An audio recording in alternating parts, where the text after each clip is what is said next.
الحمد لله رب العالمين والعاقبة للمتقين والصلاة والسلام على سيد المرسلين وعلى آله وأصحابه أجمعين، أما بعد. وقال الله تعالى في القرآن المجيد: أعوذ بالله من الشيطان الرجيم، بسم الله الرحمن الرحيم. إن عدة الشهور عند الله 12 شهرا في كتاب الله يوم خلق السماوات والأرض منها 4 حرم. صدق اللہ العلی العظیم.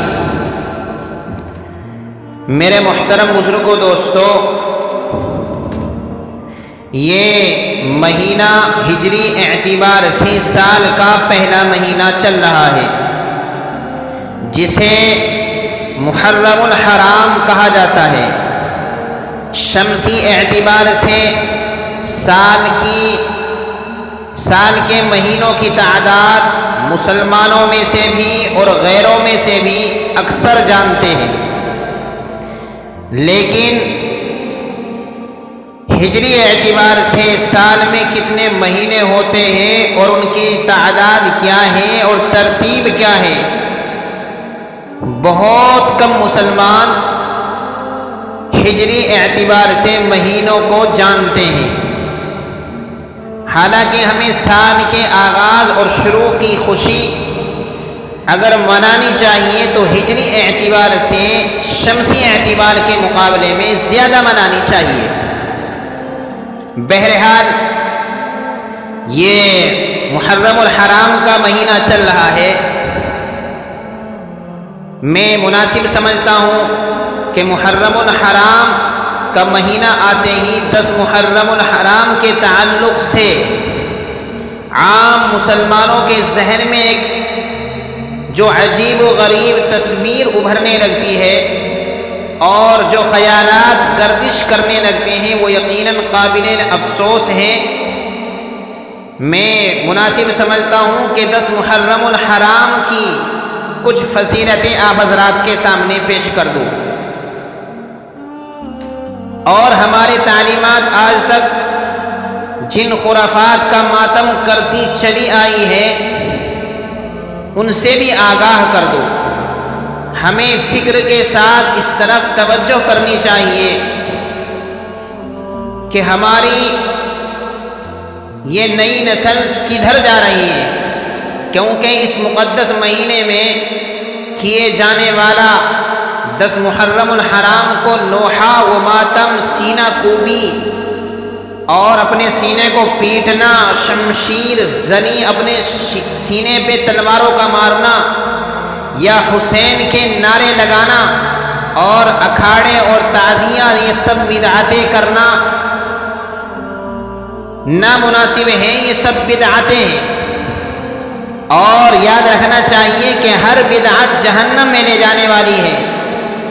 اس طرح ان خرافات کی کہ 10 محرم الحرام میں نوحہ کرنا، رونا، چلانا، پیٹنا اور اپنے گھروں میں چولہا نہ جلانا اور روٹی اور کھانے کا نہ کھانا، سینہ کوبی کرنا، اپنے سینے کو پیٹنا، شمشیر زنی کرنا، تلواروں کا اپنے ہاتھوں پر، اپنے سینوں پر چلانا اور یا حسین یا حسین یا حسین کے نعرے لگانا، اکھاڑا کرنا، یہ تعزیہ کرنا، یہ سب بدعتیں ہیں. یہ دین میں نئی باتوں کی ایجاد ہے اور ہر بدعت، ہر دین میں نئی باتوں کی ایجاد جہنم میں لے جانے والی ہے. میرے بھائیوں، ان بدعات کی کوئی اصل نہیں ہے. یہ تعزیہ داری کی بدعت ہندوستان میں امیر تیمور لنگ کے زمانے میں سن 801 ہجری سے شروع ہوئی ہے اور 9 سے 62 ہجری میں ہمایوں بادشاہ نے بیرم خاں کو بھیج کر 46 تولے کا زمرد تعزیہ ہندوستان منگوایا تھا.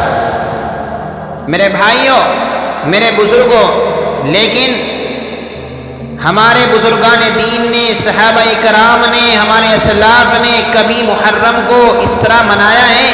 ہمیں یہ غور کرنا چاہیے، سوچنا چاہیے ہمارے اکابر نے، ہمارے علماء نے، ہمارے اسلاف نے، ہمارے بزرگان دین نے، اور سب سے بڑے بزرگان دین نبی علیہ السلام کے بعد صحابہ کی جماعت نے کبھی حضرت سیدنا حضرت حسین رضی اللہ تعالی عنہ کی شہادت کے بعد کبھی اس طرح رنج و غم، اظہار رنج و علم کیا ہے یا نہیں، اس کی ہمیں غور کرنی چاہیے، فکر کرنی چاہیے، سوچنا چاہیے۔ میرے بھائیوں، میرے بزرگوں، اس لیے ہم کو چاہیے کہ ہم ان خرافات سے بچیں۔ آنے والے 10 محرم الحرام جو کل ہے، اس کی ذرا فضیلت سماعت کر لیں، سن لیں۔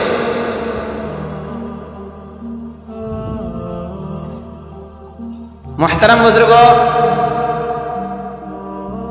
اللہ کے نبی صلی اللہ علیہ وسلم نے بذات خود اس دن کی فضیلت و عظمت اس طرح بیان فرمائی ہے۔ میمون ابن مہران نے حضرت ابن عباس رضی اللہ تعالی عنہ سے روایت کی ہے کہ آن حضرت صلی اللہ علیہ وسلم نے فرمایا، جو شخص محرم میں عاشورہ کے دن روزہ رکھے اسے 10,000 شہیدوں اور 10,000 حاجیوں کے برابر ثواب ملتا ہے۔ 10,000 شہیدوں اور 10,000 حاجیوں کا ثواب ملتا ہے۔ اور جو اس روز کسی یتیم پر شفقت سے ہاتھ رکھیں، جس کے والدین دنیا میں نہ ہو یا جس کے باپ دنیا سے رخصت ہو جائے، اس کے سر پر شفقت سے، محبت سے ہاتھ رکھے، اسے اس کے سر کے بالوں کے برابر جنت میں درجے عطا ہوتے ہیں۔ اور جو اس رات میں کسی مومن کو کھانا کھلائے تو وہ ایسا ہے جیسا اس نے میری ساری امت کو کھانا کھلایا ہو۔ صحابہ کرام رضی اللہ عنہم نے عرض کیا، یا رسول اللہ، کیا یوم عاشورہ کو اللہ تعالیٰ نے سب دنوں پر فضیلت عطا فرمائی ہے؟ آپ صلی اللہ علیہ وسلم نے فرمایا ہاں۔ اس کے بعد حضور صلی اللہ علیہ وسلم نے اس دن کی خصوصیات کی ایک طویل فہرست بیان فرمائی۔ چنانچہ مکاشفۃ القلوب میں حضرت امام غزالی رحمۃ اللہ علیہ نے ان تمام خصوصیات کا احاطہ کیا ہے جس کو بھی پیارے نبی صلی اللہ علیہ وسلم کی زبان مبارک سے بیان ہونے کا شرف حاصل ہوا۔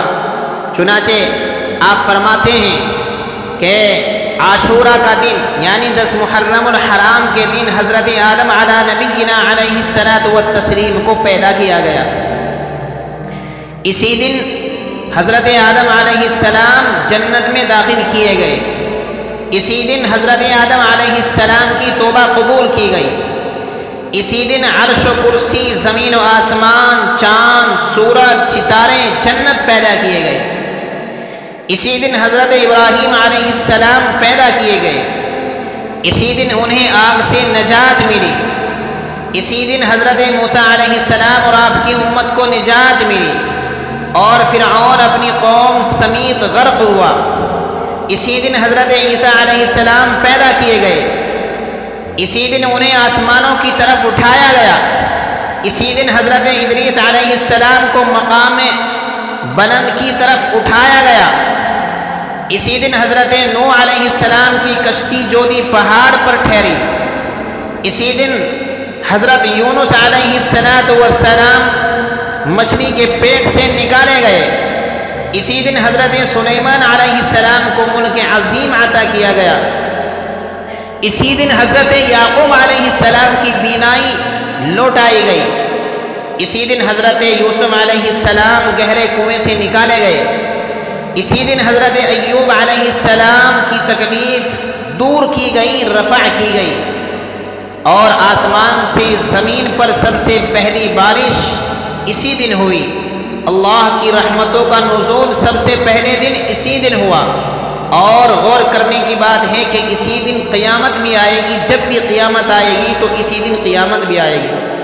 میرے بھائیوں، میرے بزرگوں، شاید ہمیں یہ فضیلت معلوم نہ ہو، ہم ان فضیلتوں کو جانتے نہ ہو۔ آج افسوس صد افسوس ہم نے سمجھ لیا کہ محرم الحرام کا دن صرف حضرت حسین رضی اللہ تعالی عنہ کی شہادت اور ان کی یاد، ان کی غم کو منانا ہے کہ ان کو اللہ کی راہ میں شہید کر دیا گیا، صرف ماتم منانے کو اور غم منانے کو ہم نے یوم عاشورہ کی تاریخ سمجھ لی، حالانکہ اتنی فضیلتوں کا حامل یہ یوم عاشورہ اور 10 تاریخ 10 محرم الحرام اتنی فضیلت کا حامل ہے، جس کے بارے میں حضرت حسین رضی اللہ تعالی عنہ کو ہم نے شہید سمجھ کر کے یوں سمجھ لیا کہ ہم ان کا ماتم منائیں، نوحہ کریں اور غم منائیں، حالانکہ اللہ تعالیٰ نے قرآن کریم میں ان کے شہید حضرات کے متعلق فرمایا ہے وَلَا تَحْسَبَنَّ الَّذِينَ قُتِلُوا فِي سَبِيلِ اللَّهِ أَمْوَاتًا بَلْ أَحْيَاءٌ عِندَ رَبِّهِمْ يَرْزُقُونَ کہ جو لوگ اللہ کے راستے میں قتل کر دیے جاتے ہیں انہیں مردہ نہ سمجھو، بلکہ وہ زندہ ہیں اور اپنے رب کے پاس سے وہ رزق پاتے ہیں۔ تو میرے بھائیوں، زندہ کا ماتم نہیں کیا جاتا، زندوں پہ رویا نہیں جاتا، زندے کو کوئی روتا نہیں ہے، زندے کا کوئی غم نہیں مناتا ہے، زندے کی وجہ سے کوئی آدمی اپنے کھانے پینے کو بند نہیں کرتا ہے، سوگ نہیں مناتا ہے۔ اللہ تعالیٰ نے شہداء حضرات کے متعلق تو فرمایا ہے کہ وہ قتل کر دیے گئے ہیں لیکن وہ زندہ ہیں، اللہ کی ہر نعمتوں سے وہ فائدہ اٹھاتے ہیں۔ اس لیے ہمیں چاہیے ہم اس طرح کی خرافات سے اجتناب کریں، پرہیز کریں، بچیں، اور شریک ہونے والے حضرات کو بھی ہم منع کریں، روکیں اور انہیں صحیح راہ کی طرف دعوت دیں۔ تو میرے بھائیوں، میرے بزرگوں، قرآن و حدیث کی روشنی میں حضرت حسین رضی اللہ تعالی عنہ زندہ ہیں اور حضرت حسین رضی اللہ تعالی عنہ حق کی خاطر کی راہ میں، حق کی راہ میں شہید ہوئے ہیں۔ تو پھر زندہ پر نانا و بکا، رونا چلانا، ماتم کرنا، تعزیہ نکالنا، یہ کیا معنی رکھتا ہے؟ شمشیر زنی کرنا، اپنے سینے کو پیٹنا، کوٹنا، دہکتی ہوئی آگ پر جل کر یا حسین کے نعرے بلند کرنا، یہ کوئی معنی نہیں رکھتا ہے۔ ان سے ہمیں بچنا چاہیے، ان کی مجلسوں میں ہمیں شریک بھی نہیں ہونا چاہیے۔ کسی شاعر نے کہا ہے کہ ماتم وہ کریں جو منکر ہو حیات شہداء کے، ہم زندہ جاوید کا ماتم نہیں کرتے۔ اس لیے ہم سب کو چاہیے کہ ہم اس طرح کا غم نہ منائیں، اور جو قرآن و حدیث کی روشنی میں علماء کرام کی زبانی، اپنے اکابر، اپنے بزرگان دین کی زبانی جو باتیں ہمیں سماعت کرنے کو ملیں، ہم ان پر عمل کرنے کی مکمل کوشش کریں۔ باقی جو باتیں بھی انشاءاللہ معلوم کرنی ہوگی، ہم اپنے علماء سے، بزرگان دین سے، مفتیان کرام سے معلوم کر کے انشاءاللہ زندگی اور صحیح طریقے سے زندگی گزارنے کی کوشش کریں گے۔ دعا کیجیے اللہ تعالیٰ مجھے بھی عامل بنائے، آپ حضرات کو بھی عامل بنائے، عمل کرنے کی توفیق عطا فرمائے، سیدھی راہ مجھے اور آپ سب کو عطا فرمائے۔ وما توفیق الا باللہ۔